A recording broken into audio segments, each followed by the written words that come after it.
नमस्कार. मालिकेच्या 12 तारखेच्या भागामध्ये आपल्याला खूपच जबरदस्त असा ट्विस्ट पाहायला मिळणार आहे. फायनली प्रियाचं नाटक हे सक्सेस झालेलं आहे. तिला जामीन मिळालेला आहे, म्हणजे तिची सुटका झालेली आहे आणि प्रिया ही घरी आलेली आहे. या घरावरती राज्य करण्यासाठी प्रिया आलेली असते, पण सायलीनं तिची कशी हकालपट्टी केली. सगळे सुभेदार सायलीच्या बाजूने उभे राहिलेले आहेत आणि सायलीनं प्रियाच्या सनसनीत अशी कानाखाली दिलेली आहे.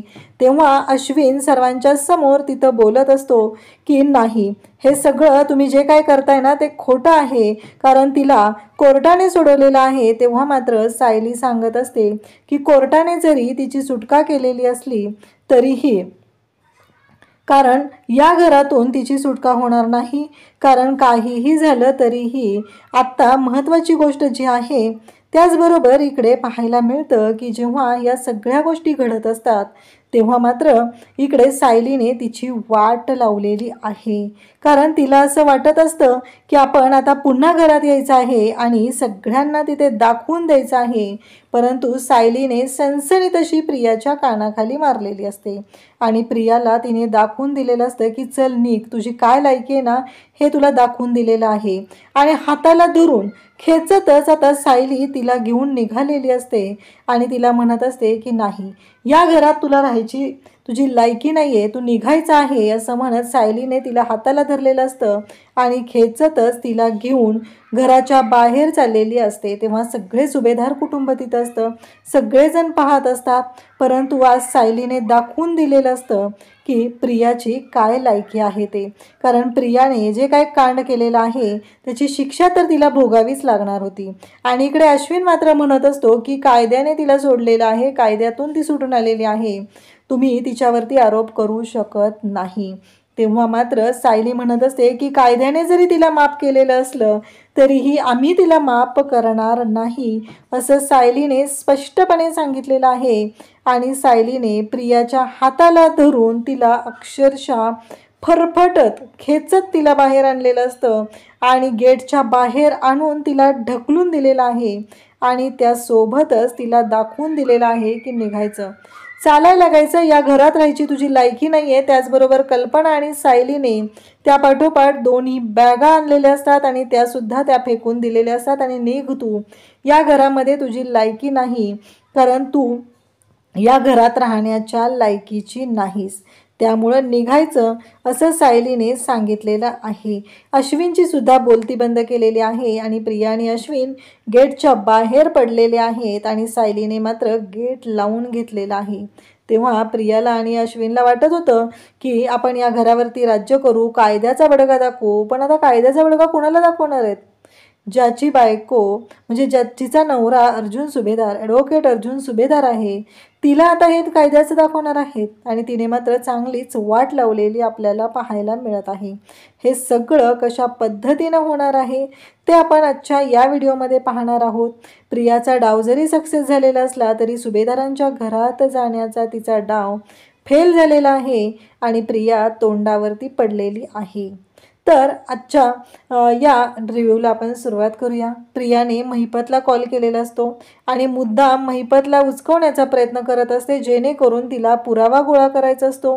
पुरावा तिला असा दाखवायचा असतो की काहीही झालं तरीही महिपतने माझ्यावरती हल्ला करण्याचा प्रयत्न केलेला आहे, मी ते सिक्युअर नाही, हे सगळं तिला दाखवून द्यायचं असतं. आणि त्यासाठी तिने महिपतला फोन करून मुद्दामहून बोलत असते की कसं आहे माहिती आहे का, मी किती हुशार आहे कळलं ना, तुझी पोरगी तिथं जेलमध्ये बसली, मी ते निवांत गादीवर झोपत आहे, मस्त चांगलं चुंगलं खात आहे, हे ती दाखवत असते.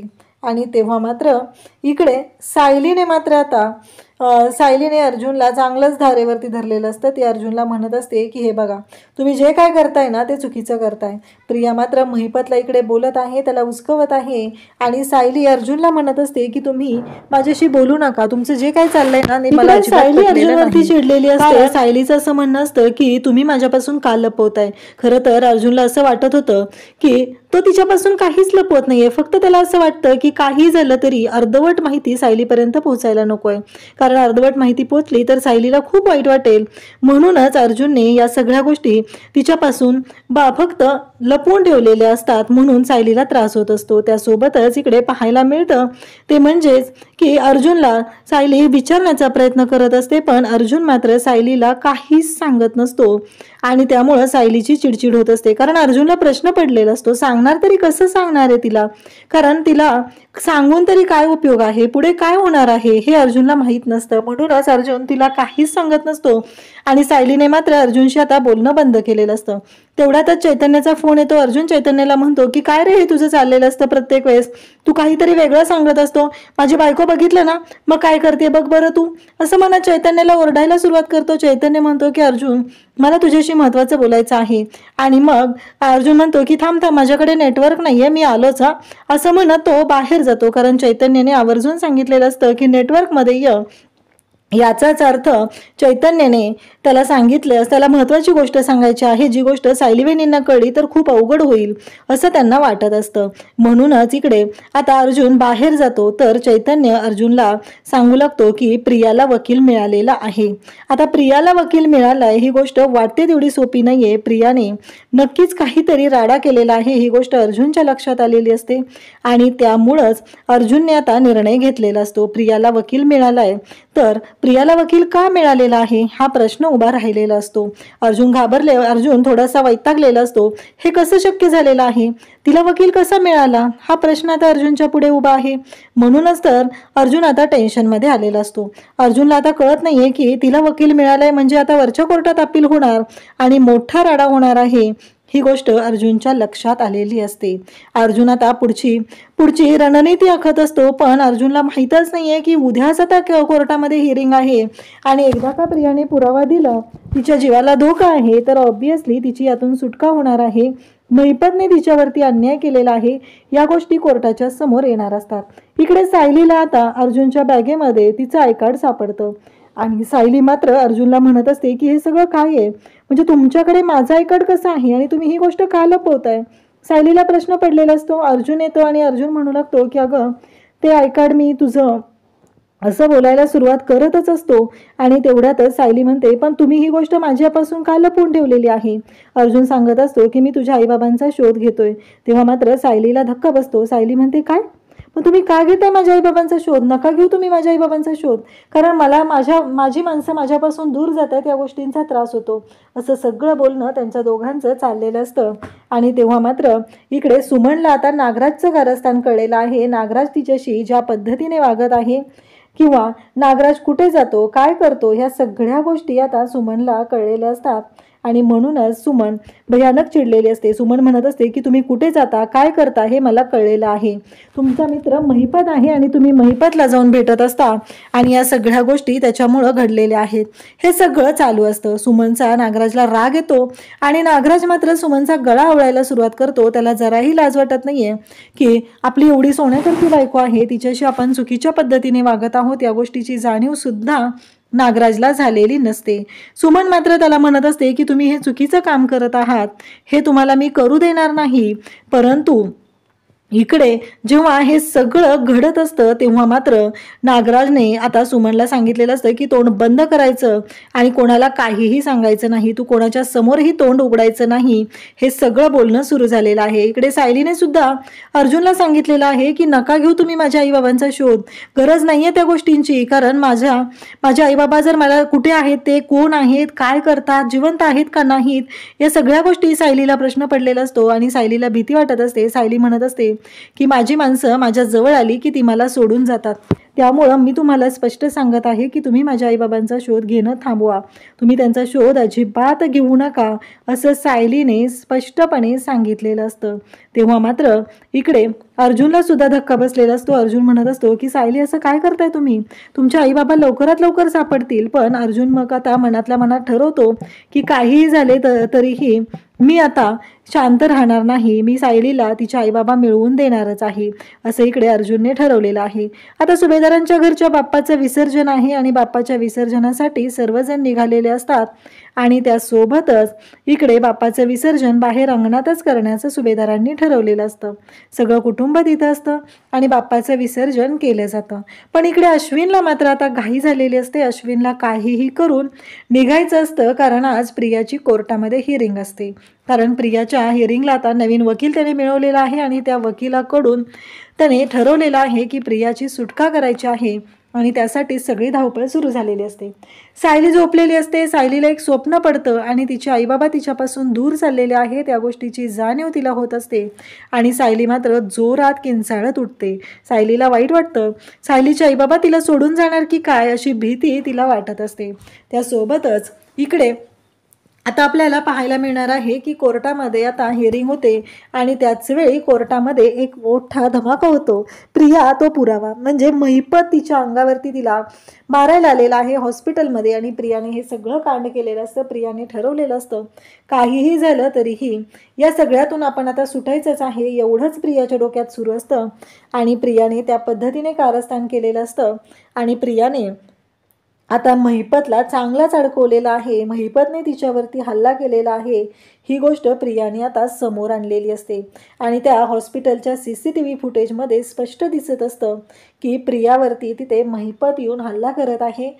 प्रियावरती त्याने चाकूने वार करण्याचा प्रयत्न केलेला आहे. प्रियाला मारण्याचा प्रयत्न केलेला आहे. या सगळ्या गोष्टी तिथे समोर येत असतात आणि इकडे सायलीला सुद्धा तिचे आई बाबा आता घरातून आई बाबा तिला सोडून निघून चालले ह्या गोष्टीची जाणीव होऊ लागलेली असते. इकडे प्रियाने आता तो पुरावा निर्माण केलेला आहे. महिपत तिला बरोबर मारायला आलेला असतो आणि दुसऱ्या दिवशी कोर्टामध्ये आता प्रिया त्याचबरोबर अश्विन वकील हे सगळेजण हजर होतात आणि तिथे कोर्टामध्ये सांगितलं जातं की हॉस्पिटलचं CCTV फुटेज जे आहे ते दाखवलं जातं आणि तिथं कोर्टाच्या समोर सांगितलं जातं की यांच्यावरती महिपतने हे सगळं जबरदस्तीनं घडवून आणलेलं आहे आणि महिपतनेच हा हल्ला घडवून आणलेला आहे. हे सगळं अशा पद्धतीने चालू झालेलं आहे. महिपतने त्यांना धमकी दिलेली होती, मारून टाकण्याची धमकी दिलेली होती आणि म्हणूनच त्यांना हा निर्णय घ्यावा लागलेला होता. हे सगळं आता कोर्टाच्या समोर प्रियाचे वकील सांगत असतात आणि प्रियाची बाजू भक्कमपणे मांडण्याचा प्रयत्न करत असतात. तेव्हा मात्र इकडे प्रिया खूप कोर्टामध्ये रडून रडून सांगत असते की या माणसाने प्रत्येक वेळेस मला त्रास देण्याचा प्रयत्न केलेला आहे. माझ्यावरती आता प्रत्येक वेळेस त्याने हल्लाही केलेला आहे, मला अडकवण्याचा प्रयत्न केलेला आहे. या सगळ्या गोष्टी तिथे सांगितल्या जात असतात.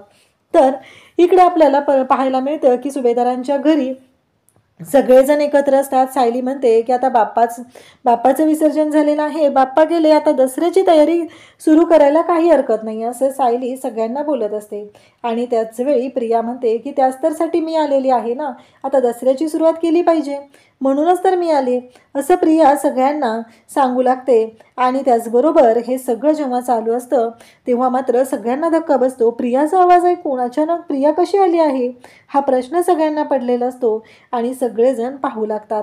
तेव्हा मात्र अश्विन आणि प्रिया दोघंही घरी आलेले असतात. अश्विनच्या आणि प्रियाच्या हातामध्ये बॅग असते आणि दोघांनीही घरामध्ये पाऊल टाकलेलं असतं आणि तेव्हा मात्र सायली, अर्जुन, त्याचबरोबर प्रताप, अस्मिता, कल्पना या सगळ्यांना धक्का बसलेला आहे की ही दोघं इथं कशी आलेली आहेत हा प्रश्न पडलेला असतो. आणि त्याच वेळेस इकडे सायली तिथं दारात जाते आणि म्हणते की तू या घराचा उंबरटा सुद्धा ओलांडायचा नाही, आत्ताच्या आत्ता चालती हो, तू या घरात यायचं नाही असं म्हणत सायलीने प्रियाला आता निघून जायला सांगितलेलं आहे. सायलीचं जे रूप आहे ते पाहून घरातले सगळे पाहतच आहेत. म्हणजे जसं कल्पना बोललेली होती की जेव्हा कोणाला गरज पडते, कोण अडचणीत सापडतं तेव्हा मात्र या घरातील प्रत्येक व्यक्तीला वाचवण्यासाठी, या घरावरचं संकट दूर करण्यासाठी तू जशी खंबीरपणे उभी राहतेस तशी तू स्वतःसाठी का वाघीण बनत नाही. हे सगळं जेव्हा घडत असतं आणि तेव्हा मात्र इकडे आता सायली तसंच आता चंडिकेचं रूप घेत निघालेली आहे. सायली मात्र प्रियाच्या दिशेने आता धावत निघालेली असते आणि दारातच जाऊन प्रियाच्या सनसनी तशी कानाखाली वाजवते. प्रियाला कळायचंच बंद होतं कारण सायलीने कानाखाली वाजवलेली असते. तेव्हा मात्र अश्विन म्हणत असतो की तिला कोर्टामधून सुटून ती आलेली आहे, कोर्टाने तिला माफ केलेलं आहे, तिची काहीही चूक नाही. तेव्हा सायली म्हणत असते की कोर्टाने जरी माफ केलेलं असलं तरी या घराने तिला माफ केलेलं नाही एवढं लक्षात ठेवायचं आहे. आणि सायली म्हणत असते की आत्ताच्या आत्ता चालती हो. तेव्हा अश्विन म्हणत असतो की का चालती व्हायचं तिनं, कारण हे घर तिचंही आहे. त्यावरती सायलीने स्पष्टपणे सांगितलेलं आहे की नाही, या घरामध्ये तिला अजिबात कोणत्याही गोष्टीसाठी इथे थारा नाही, कारण तिने या घरातल्या लोकांना फसवलेलं आहे. आणि प्रियाला तर कळायचं बंदच झालेलं असतं. प्रियाला कळतच नसतं की सायली काय करते. सायलीनं माझ्या कानाखाली आवाज काढलाय आणि प्रिया मात्र पाहतच राहते. आणि सायलीने मात्र सनसनीत अशी कानाखाली लगावलेली असते आणि तिला सांगितलेलं असतं निघायचं, चालायला लागायचं आत्ताच्या आत्ता इथून, असं म्हणत सायलीने प्रियाची वाटच लावलेली असते. आणि त्याचबरोबर इकडे प्रियाची बाजू घेत अश्विन बोलत असतो. तेव्हा अश्विनला सुद्धा तिने सांगितलेलं असतं की निघायचं, कारण या प्रियाची काहीही लायकी नाही आहे. तिनं काय केलं आत्तापर्यंत ते माहिती आहे, तुम्ही मध्ये बोलायचं नाही, असं म्हणत सायलीने इकडे अश्विनची सुद्धा बोलती बंद केली आहे.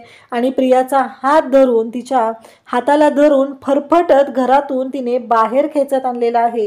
एवढंच नाही तर गेटच्या बाहेरपर्यंत ती तिला घेऊन गेलेली आहे आणि ढकलून गेटच्या बाहेर दिलेलं असतं.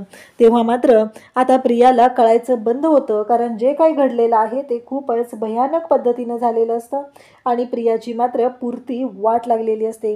प्रिया स्वतःचा हात सोडवण्याचा प्रयत्न करत असते, पण प्रियाला माहिती आहे सायलीची पकड काय आहे. सायलीनं जर कानाखाली वाजवायची ठरवली आणि सायली जर काय करणार असेल तर काहीही करू शकते. आणि त्याचबरोबर या सगळ्या गोष्टी आता लक्षात आलेल्या असतात. तेव्हा मात्र इकडे आता सायली, त्याचबरोबर सायली प्रियाला खेचत बाहेर आणत आहे. सगळं सुभेदार कुटुंब आहे आणि सायली प्रियाच्या ज्या बॅगा आहेत त्या सुद्धा कल्पना आणि सायली दोघींनीही आणलेल्या असतात. प्रियाला धरून ढकलत तिने बाहेर काढलेलं असतं. प्रिया जाऊन रस्त्यावर पडलेली असते. त्याचबरोबर अश्विनही तिच्या पाठोपाठ गेलेला असतो आणि त्यांच्या बॅगा सुद्धा त्यांच्या अंगावरती फेकून दिलेल्या असतात. एवढं करून सायली थांबलेली नसते, तर गेट बंद केलेलं असतं आणि सुभेदारांचे घराचे दरवाजे कायमचे बंद करून टाकलेले असतात. सायलीचं हे रौद्र रूप पाहून सगळेजणच तिथे अवाक झालेले असतात. प्रियाची तर पुरती वाट लागलेली असते. अशाच अपडेटसाठी चॅनलशी कनेक्ट राहा. थँक्यू.